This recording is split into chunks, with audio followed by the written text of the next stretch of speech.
Greetings, my dear friends. The world is facing the three C's: COVID, conflict, and climate change. And China is in the center of each of them.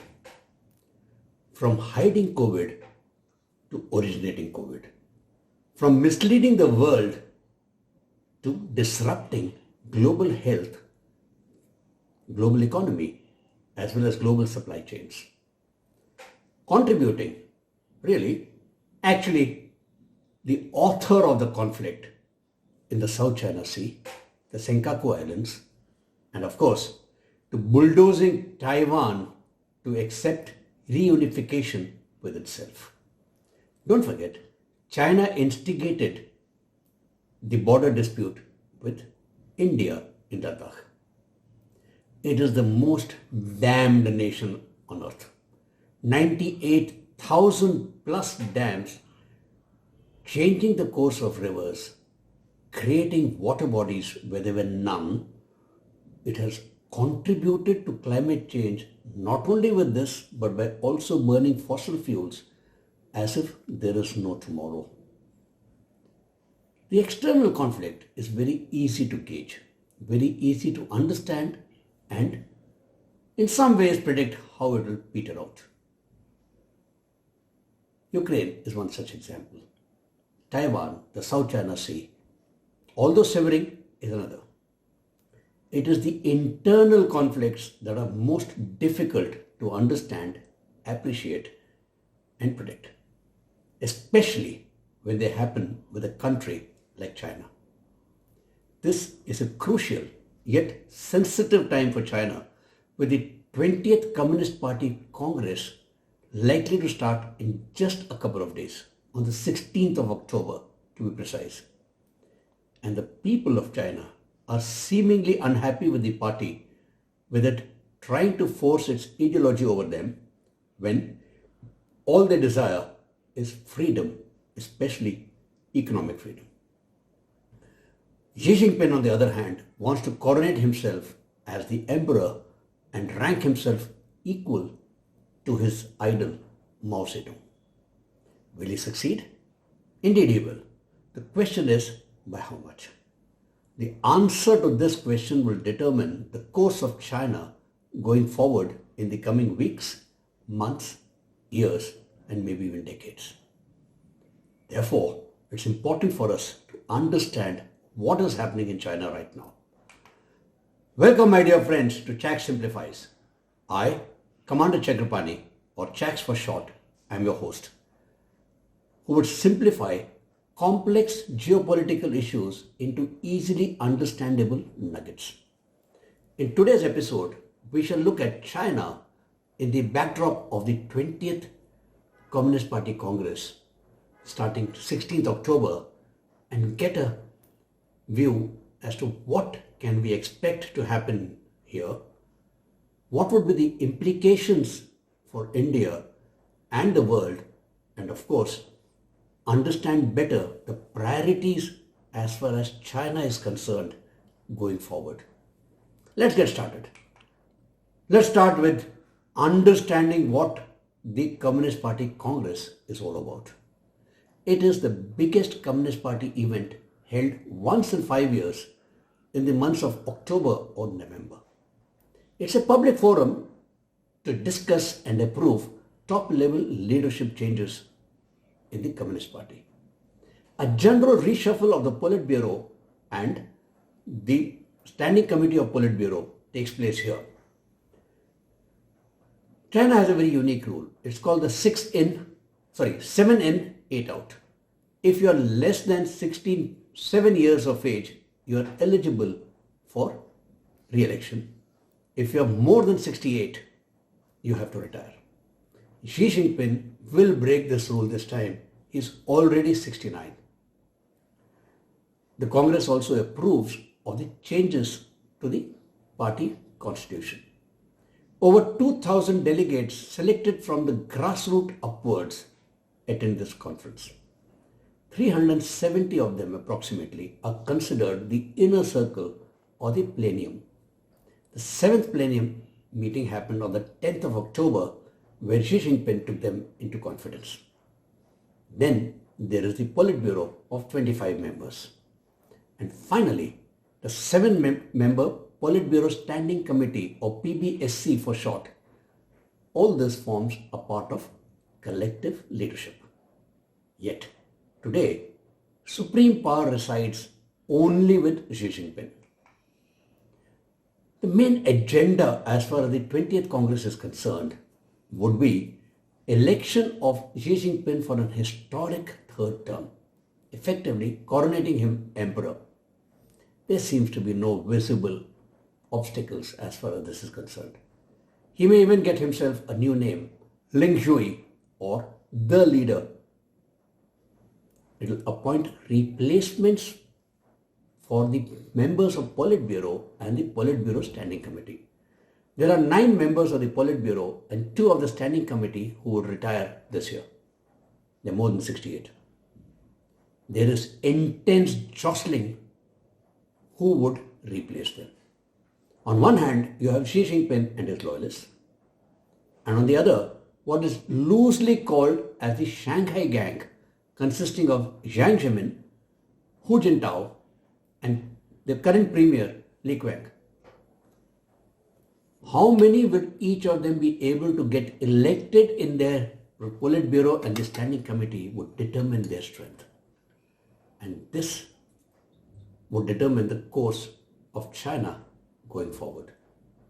There could be possible amendments to the party constitution which would fully represent the current thinking, the latest cynicization of the Marxist-Leninist doctrine, new governance concepts, thoughts and strategies of the Communist Party. Xi Jinping would also present his report card. He would lay out his priorities and contours going forward into his next term. So what would be the report card, the likely report card of Xi Jinping? My view, he had promised that GDP would double. He has achieved it. He had promised to double the per capita income to over $10,000. He has achieved this also. Absolute poverty has been eliminated, even if it meant changing the definition of absolute poverty. He had to give roadmaps for various activities. Amalgamation of Hong Kong, done, despite opposition by local citizens and the world. South China Sea, work in progress, partially done. Yet Quad and now AUKUS and further the militarization of the South China Sea littoral are obstacles. He has cornered global resources virtually everywhere, from oil to rare earths. And now Africa is the breadbasket of China. He has established leadership in high-tech. From the first 6th generation fighter jet to hypersonic missiles. Over 60% of patents as far as 5G is concerned are owned by Chinese companies. Success of the BRI is middling. There are issues of bankruptcy as far as Chinese banks are concerned, but that probably would get looked at. Rejuvenation of China or recovery of lost territories, Arunachal Pradesh, Ladakh, and Taiwan, the ultimate prize, are all in progress. It is important for Xi because he is personally identified with their success and with the report card itself. So are there any shadows as far as China is concerned? Let's take a look at the internal issues first. The handling of COVID-19 or the Wuhan virus being the primary one. The zero COVID policy has spread chaos in China with unending lockdowns, travel restrictions, etc. There have been reports of tens of millions of people locked down in different provinces from Inner Mongolia to Xinjiang.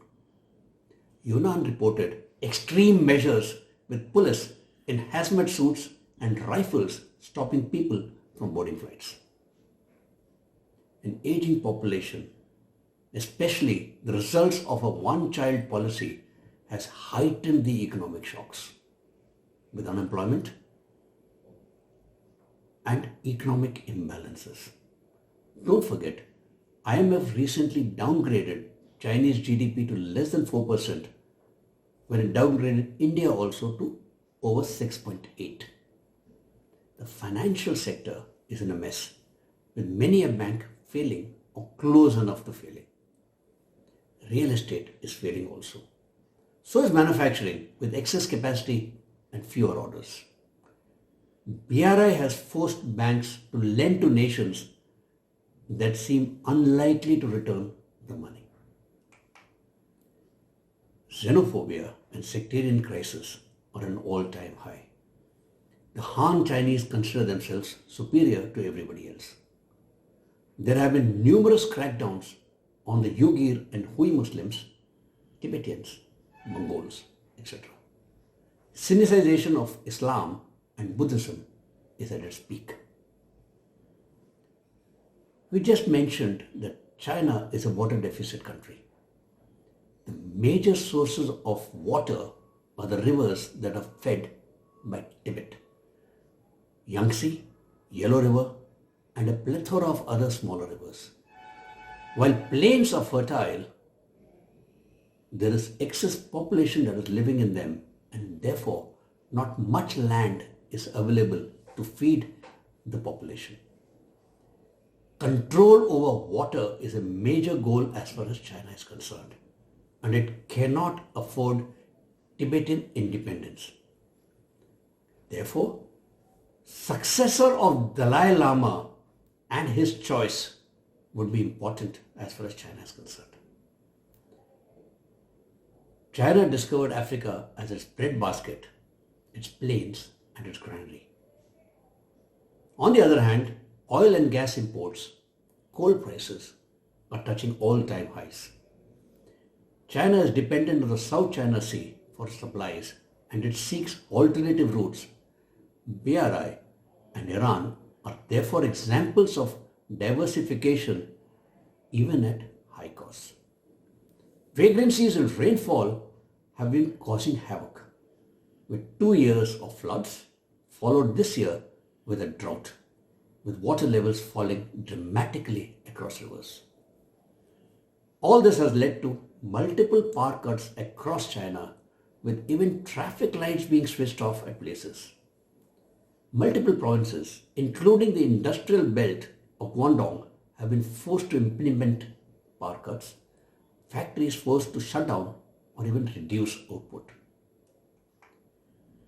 The personality of Xi Jinping himself, he is an imperial emperor caste who wants an imperial China. On the other hand, his popularity is on the decline. He is feared. This fear is all pervasive. The anti-corruption campaign in China has been the longest and the most ruthless campaign, headed by its loyalists, tailored to suit his interests. Over 1.9 million civilians, over 40,000 PLA officers, including 145 plus Major General and above officers, have been imprisoned or shot. Even Politburo members have to submit weekly reports on their activities. A new introduction, frugality, has brought the axe down on banquets, alcohol, and perks. The anti-corruption campaign was welcomed initially, but is now seen to be quite oppressive. Undoubtedly, it has helped Xi Jinping to eliminate obstacles to his power. The Public Security Ministry is on an overdrive. 1.4 million people have been arrested since June this year to prevent any challenge or incident during the Communist Party Congress. Technological surveillance is all pervasive.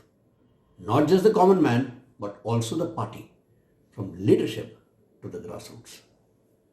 Orders have been issued to civil servants on what phrases they can use, what they cannot, and how they should behave. PLA officers are authorized to drink alcohol only at home, only on Sundays, and only alone. Can you imagine? The Xi's cult figure is so much that no one is allowed to rise above him or even threaten him in the vaguest way. Remember Jack Ma, who was cut down? Or the actress Zhao Wei, who vanished from China's face as if she never existed. Ride-hailing apps like Didi to private tuitions were all banned. As recently as 13th of October, Beijing woke up to an unprecedented protest against Xi with banners on an overpass stating, "Overthrow the dictators." These were quickly brought down by the police. Dissident can only bide their time and wait till resentment reaches a critical mass. It is nowhere near that as of now. Therefore, we have no coordinated major public unrest. There have been these isolated incidents that I spoke about against COVID protocols, banks or real estate failing, but nothing really serious. Even the rumors of a coup were just that, rumors. Let's take a look at some external issues. Major of them being China's protege, North Korea. North Korea is raising the nuclear tensions all over again. It conducted 8 missile launches in the last 2 weeks, calling them practice drills to demonstrate tactical strike capability against South Korea. The Hwasong 17 ICBM with a range of over 10,000 kilometers was tested in March, followed up recently with the missile falling in the Sea of Japan. No wonder Japan and South Korea are worried. North Korea tested 2 nuclear-capable cruise missiles as recently as the 12th of October. There is a talk of a nuclear test timed with the 20th Congress. If that happens, it will surely overshadow Xi's coronation. On the other hand, we have Taiwan. Jingoistic nationalist rhetoric has raised the pitch to a feverish high. Conflict seems inevitable. Question is when and how. As far as Xi Jinping is concerned, his window of opportunity seems to be shrinking. Xi Jinping is not averse to playing the victim card and claiming the West and the US are all ganging up against China. On the other hand, the same West and the US are looking for more reliable and trusted partners, whether it is in manufacturing or global supply chain. The fallout of a very aggressive foreign policy has led to the militarization of the South China Sea. For example, Philippines buying the BrahMos, Vietnam, Indonesia are all in line. The coming to age of Quad, AUKUS, and possibly even Quad Plus are all pointers in this direction. So what are the priorities as far as Xi Jinping is concerned in his third term? His primary goal would be ideological, shifting back to the Marxist-Leninist ideology with appropriate Sinicization. Xi Jinping on many occasions has said that the party is central to everything, party is supreme, and party is in the center of everything. The centrality of his leadership is, although not stated, but understood. Right-wing nationalism, robust aggressive foreign policy has led China to, really speaking, question status quo and change global or regional world order. Xi Jinping thought, don't forget, is a part of the party constitution and is taught to everybody from primary school onwards. onwards. Xi Jinping has very intelligently married security and development, security with surveillance and technology, with security being always on top. He is the chairman of the National Security Commission. He has ensured national security and surveillance is maintained at an all-time high to ward off any threats, real or imaginary. The national security budget of China is more than the national military budget of China. Well, I'm not joking. It's actually $240 billion to the national security versus $220 billion to national defense. There has been a threefold increase in personnel in public security apparatus since the last Congress in just about 5 years back. His next set of priorities would come from economy. Economy is central to the well-being of the people. And the people of China, don't forget, traded economic well-being for freedom. Recently, economy is doing badly. With greater role for Marxism and the state and lesser room for the private sector, Xi Jinping came up with his two mantras, common prosperity being the first. Basically, common prosperity means in some form divide the money or divide the resources amongst all the people. Would that mean dispossessing of people, or would it mean rationalization of incomes? Only time will tell. Regeneration of the Chinese nation was the second mantra, which basically means reclaiming lost territories. It also means unification with Taiwan, assimilation of Hong Kong, assimilation of other territories eyed by China from South China Sea to Ladakh, Arunachal, and large territories across various neighbors of China. All this translates itself into what happens as far as the next term for Xi is concerned. I foresee an authoritarian state with Xi Jinping as its undisputed leader, with the scope of discussion even within the party being greatly reduced. A move to a bigger, all-pervasive police state with greater emphasis on possibly intrusive security and technological surveillance. A more robust and aggressive foreign policy with China forcing its way across global institutions, global order, and everything else one can think of. Checkbook diplomacy and cornering of global resources would continue, possibly with renewed focus. Rivalry with US especially and the West will increase, especially in areas of technology and military. Human rights, especially in Xinjiang, Tibet, may well become new friction points. The heightened nationalism, the jingoism, may well encourage greater adventurism as far as Taiwan, South China Sea, Tibet, Ladakh, etc. are concerned. And all this ties in with what is called as the Chinese dream, a return to imperial China.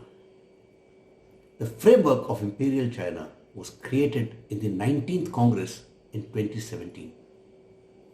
The roadmap is ready.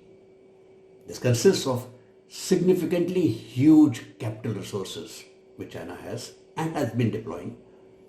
It needs an outlet to absorb this huge production that it has set up with its capabilities and industries. The threat here is both US and Europe showing signs of decoupling with China as well as facing recession. Therefore, enter the BRI, and through BRI, China wants to colonize the world and become a global hegemon. Formation of free trade zones which China wants to dominate and would dominate, is the next step here. Don't forget, RCEP was one free trade zone that India walked out from just recently. Setting up of various Confucius institutes, huge donations to acclaimed universities and institutions to manipulate, or as the Chinese call it, manage public opinion. Domination of global bodies will continue. Chinese today head 7 of the 11 major world bodies. Coercive diplomacy with enforcing of one China policy and bringing in significant threats if somebody does not accept it is a given. Use of trade as a weapon will continue. With the world in trouble with the 3 C's, COVID, conflict, and climate change, Europe facing recession, US tearing at one, Ukraine war does not seem to be heading towards any conclusion. Can the West and US, really speaking, afford a conflict with China? Can they really speaking call out China or handle a belligerent China? Answers to this will make or break China and the new world order. So where does that leave India? India's relationship as far as China is concerned is unlikely to improve. Don't forget, India is the only country which has hit back, and the realization that dependence on China is detrimental. The whole of government approach and banning of Chinese apps, over 300 of them, is one step in this direction. Not allowing Chinese companies into major infrastructure projects from 5G to others, shifting of manufacturing and incentivizing of manufacturing in India is another. Gati Shakti to lure global industry into India from China with over $1.2 trillion commitment to become a reliable partner in global supply chains is a major step in this direction. China claims it has normalized borders, but has it? India vehemently disagrees. The military buildup across Tibet continues unabated. 3 additional railways have been added in Tibet. 2 more new highways along the line of actual control. 20 new airports, missile sites have all come up. New model villages along the border show creeping acquisition or salami slicing. Deployment of troops, equipment, and ongoing exercises across the line of actual control have not reduced. India is matching each of them. There is presently a lull. This lull gives both India and China to build up. India must not lose sight of the same. Alliances probably is the way forward, with Quad, Quad Plus, Middle East Quad, and joint exercises like the Malabar. So where do we go from here? Well, my dear friends, we continue living in very interesting time. If you approve the video, please do leave a like and please comment. This motivates me immensely. As always, don't forget to subscribe to my channel if you have not already done so, and press the bell icon to be notified of new posts.